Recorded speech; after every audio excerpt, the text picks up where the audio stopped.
Halo semuanya, perkenalkan nama aku Nimade Gadis Putri Maharani, biasa dipanggil Gadis. Aku sedang menempuh pendidikan di Institut Seni Indonesia Yogyakarta, khususnya di Prodi D3 Batik dan Fashion, jurusan Kriya dan Fakultas Seni Rupa. Di sini aku akan berbagi kisah dan pengalamanku bagaimana proses untuk mendapatkan D3 Batik dan Fashion dan juga bagaimana aku menjalani semester 1 sampai semester 4 kemarin. Ayo kita simak.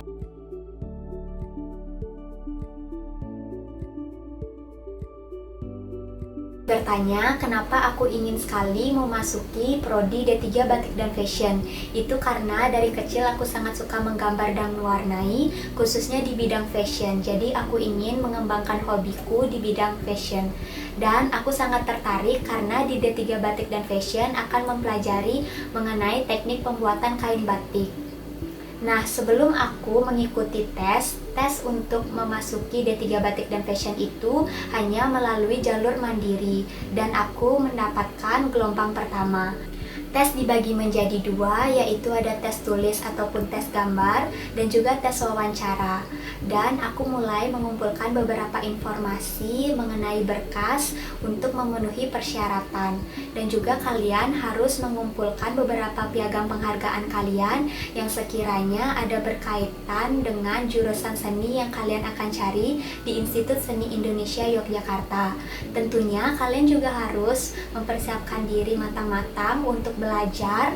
Kalau aku karena memilih D3 Batik dan Fashion, jadi aku mempelajari tentang filosofi batik ataupun sejarah batik, motif pembuatan batik juga dan filosofinya, serta anatomi tubuh manusia yang nantinya akan dipadu-padakan dengan desain busana yang kalian buat. Dan juga kalian harus terus berlatih untuk menggambar dan juga mewarnai.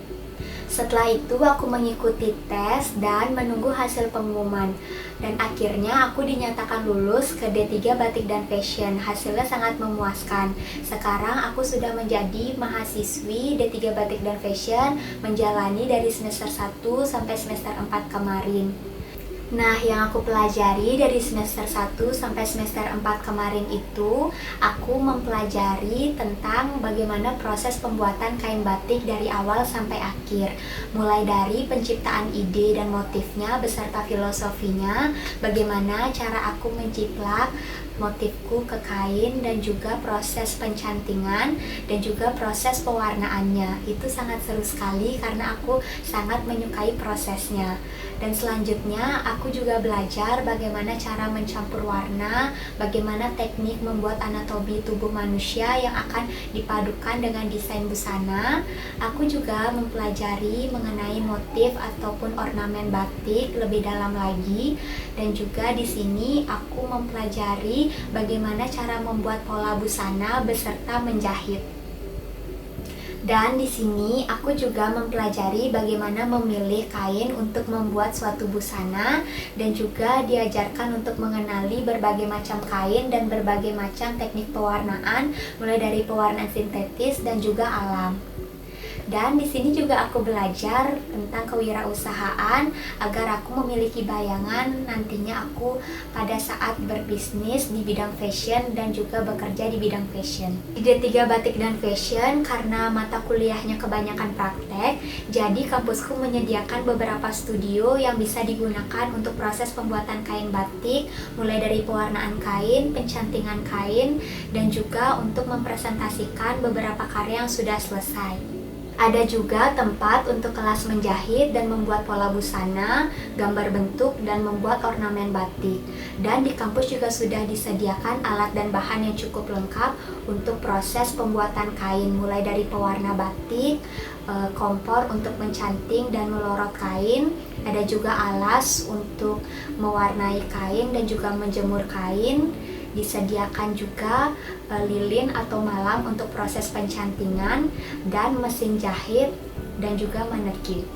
Di kampusku juga sering diadakan pameran yang dibuka untuk umum. Seperti kemarin aku mengikuti pameran perdana yang diselenggarakan oleh D3 Batik dan Fashion dan juga teman-teman kria lainnya.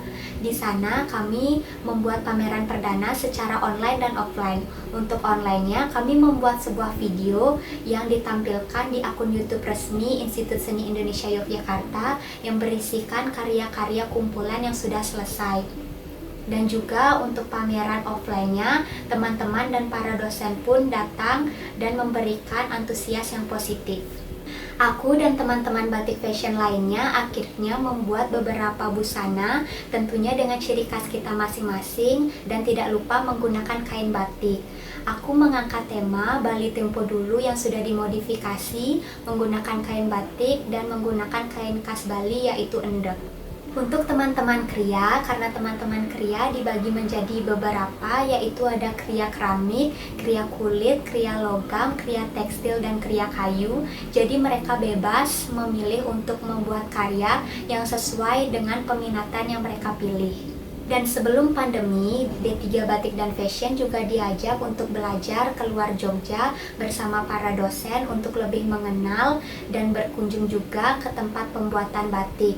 Di sana kita bisa belajar dan mendapatkan banyak ilmu serta mendapatkan inspirasi baru untuk membuat karya-karya selanjutnya. Nah, buat teman-teman, kalian harus mempersiapkan matang-matang dan juga memikirkan dengan baik jika kalian ingin masuk ke jurusan seni di Institut Seni Indonesia Yogyakarta. Karena jurusan seni itu membutuhkan tenaga dan juga kreativitas kalian. Dan juga kalian harus bisa membagi waktu kalian dengan baik nantinya. Karena sangat banyak sekali tugas yang akan diberikan dan juga kalian harus siap untuk menghadapi segala prosesnya. Kalau aku, cara untuk membagi waktunya dan aku mengerjakan semua tugas-tugas dengan baik bisa dikumpulkan di akhir semester itu dengan cara aku mencicil tugas-tugas tersebut. Karena seperti di D3 Batik dan Fashion nantinya membuat kain batik yang akan dikumpulkan di ujian akhir semester. Jadi proses untuk pembuatan kain batik itu kalian harus kumpulkan setiap minggunya kepada dosen mata kuliah tersebut. Oke teman-teman, kalau kalian ingin memasuki jurusan seni ataupun jurusan yang kalian sukai dan minati, kalian harus mempersiapkannya dengan baik dan juga jangan patah semangat, harus terus berlatih dan belajar. Jangan takut untuk mencoba dan juga selalu berdoa. Nah, kalau teman-teman semuanya sudah tahu nantinya akan mencari jurusan apa dan tentunya kalian suka dengan jurusan tersebut, pasti nantinya kalian sangat senang hati dan juga sangat nyaman untuk menjalani prosesnya agar sampai untuk mendapatkan jurusan yang kalian sukai. Semoga video kali ini bermanfaat dan bisa memotivasi kalian semua. Nah, buat teman-teman, kalau ada yang ingin ditanyakan lebih lanjut lagi dan masih ada yang kurang paham, kalian bisa langsung DM ke Instagram Road to PTN dan bisa juga ke Instagram aku di Gadis Putri Maharani. Sampai jumpa semuanya, terima kasih banyak.